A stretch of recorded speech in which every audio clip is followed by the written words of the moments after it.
Do you constantly find yourself waiting to get motivated? Like you need to feel something like, well, as soon as I feel motivated, then I'm going to go ahead and get my work done. It might be paperwork that needs to be sorted or scheduling that has to be done, phone calls you've been putting off, or maybe that difficult conversation that you don't want to go through. But if you're waiting until you get motivated, you might find yourself waiting a long time. So today we're going to talk about how motivation can be a trap and how it can keep you stuck and keep you unmotivated. So we're going to talk about this in this video so that you can start to get in control of your life and do what needs to be done even when you don't feel motivated, which is really hard to do.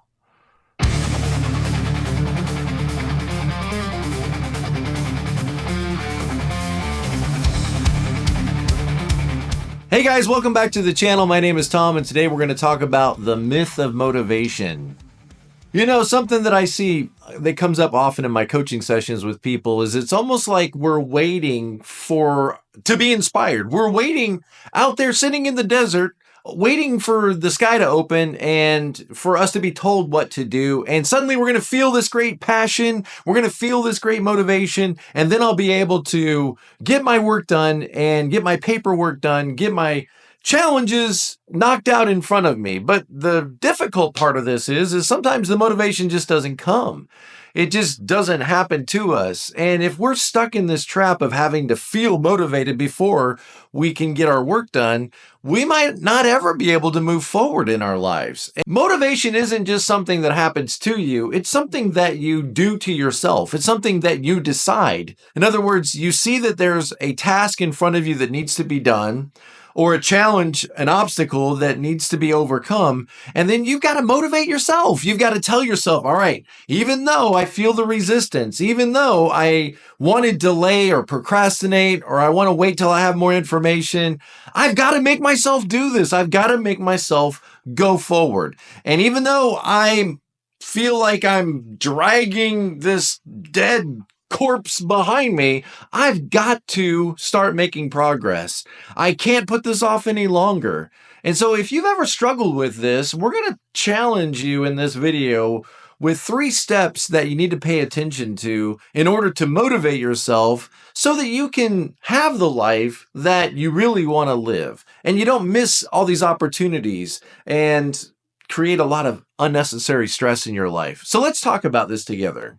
All right, the first thing we want to do is talk about the motivation myth. And that is that if I sit here and wait long enough, eventually I will get excited and find the energy to go ahead and tackle the projects that are in front of me. The reality is motivation is something that you've got to make a decision in your own mind. You've got to decide to motivate yourself. Now, sometimes it does happen naturally where you have an idea and you get passionate about that idea, and there's this energy that idea creates that helps you get your work done and get across the finish line. But there's other ways to motivate yourself. One way to motivate yourself is anger. Just get frustrated. Just decide, I'm sick and tired of waiting and not taking ownership or responsibility for my life, and I'm not going to do this anymore. I'm done not being able to tie my shoes without my face turning red. I've got to lose weight. I'm done always wondering if my card's going to work when I go through the checkout line. I have to stop spending money, and I have to get out of debt, and I have to pay off my bills. I've got to get an extra job. And sometimes frustration and anger can be a great source of energy. Now, we don't want to live in that state, but it isn't bad every once in a while for you to just get a little bit frustrated with yourself and decide, I'm sick and tired of the way things are going. I'm sick and tired of being so content all the time. I have to use this energy to start making some progress. You know what? If you don't do this, you're probably going to wait until fear shows up. Eventually, fear of the circumstances that have befallen you because of your inaction. Maybe it's the threat of losing your job or the threat of losing a relationship. But if we can't get ourselves motivated, eventually we may find ourselves motivated by forces that we really don't want in our life, like fear. And so let's decide right now that we're not going to wait until we feel motivated. We're going to go ahead and start taking steps to make progress in our lives. And what often happens is as we start to make progress, the motivation starts to come. Like as we start to move forward, we say, you know what, this is really, I'm glad I'm doing this. And sometimes the motivation comes as we start moving forward and making progress in our lives. Okay, and now this leads us to our next point, which is we have to become self-motivated. In other words, we can't sit and wait until we feel inspired. We have to start to take action even when it feels like the job in front of us is overwhelming or, just monotonous or something that we don't want to fix our attention on or something we don't want to pay attention to. But we know that taking steps would make our life better. So we obligate ourselves to go ahead and move forward even though we're not really feeling the feeling we would like to feel. We make the decision to start on our task in front of us or start taking steps to overcome the obstacle, even when we're not feeling yet. In fact, we're feeling the opposite. We're feeling resistance. We're feeling frustration. We're feeling apathy and lethargy, but we can't pay attention to how we feel right now. We have to start moving forward anyway. And what happens is often as we start moving forward,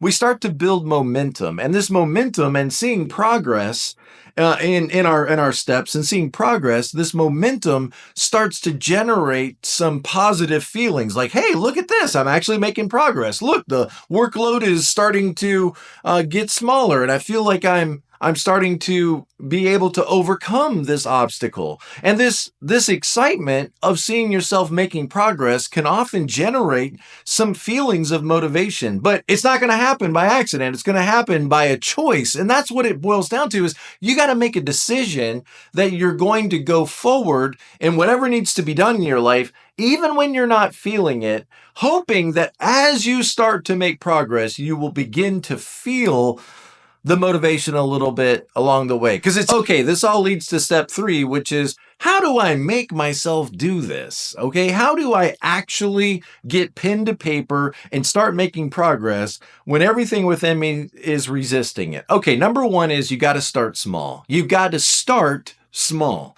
So if you have, let's say, 50 pages of assignments you've got to go through or 50 pages you have to grade, then let's focus on the first 5. Let's just focus on the first 5 and getting those done. If you can accomplish a little bit in the right direction, as you start to make progress, you're going to start to feel more excited about what you're doing. You're going to think, oh, wow, this is really great. I'm making progress. Look, I got 5 of the 50 done. That's 10%. I'm starting to make some progress. So even if you have to start small, start small. That's okay. You don't have to get it all done right now, but you've got to start making some progress.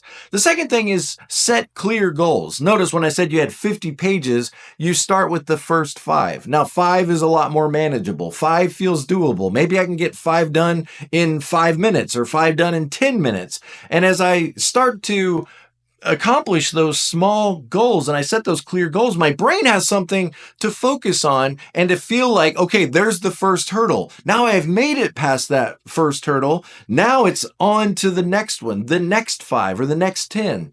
And this leads to the next step, which is you need to reward yourself.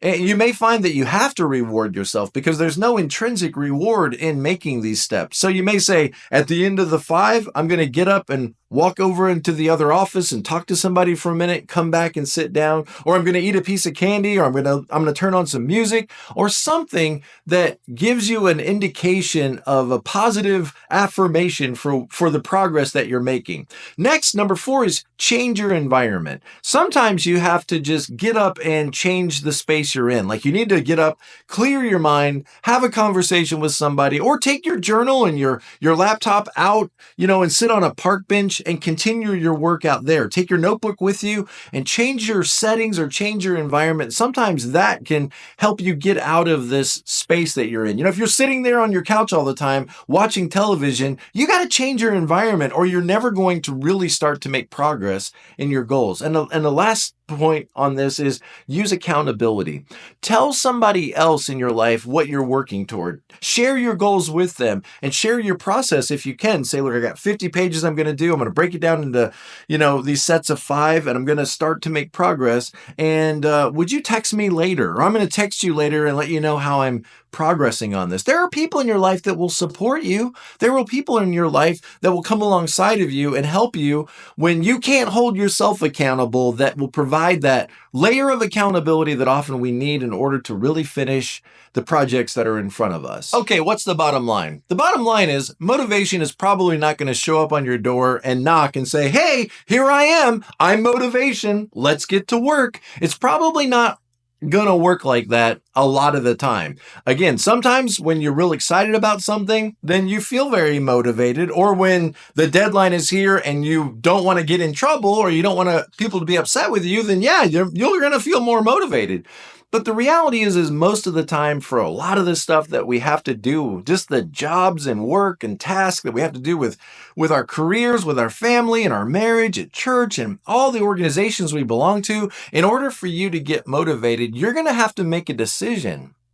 You have to decide to motivate yourself. You have to decide that you're going to go out there and you're going to do what needs to be done, even when you feel the resistance, that you're taking control of motivating yourself. And that's not always easy to do, especially if you're the kind of person that tends to lay back and wait to be told what to do. So you got to motivate yourself instead of waiting for motivation to show up or for external forces to motivate you. That's the bottom line. There's no easy way to do this except to just make yourself go ahead and start. So we can't wait for the perfect moment. We got to start taking action today and watch that action start to develop into motivation. And you're going to start to feel, hopefully you're going to start to feel a little more motivated as you start to make progress. Now, it's not going to be easy, but you can do things that are difficult, you have before, and you got to now. So if this video was helpful to you, please like the video, subscribe to the channel, and check out the playlist on this channel for a lot more information to help you come alongside of you and encourage you along the way. Thank you, and as always, be present to life. I'll see you next time. Thanks, guys.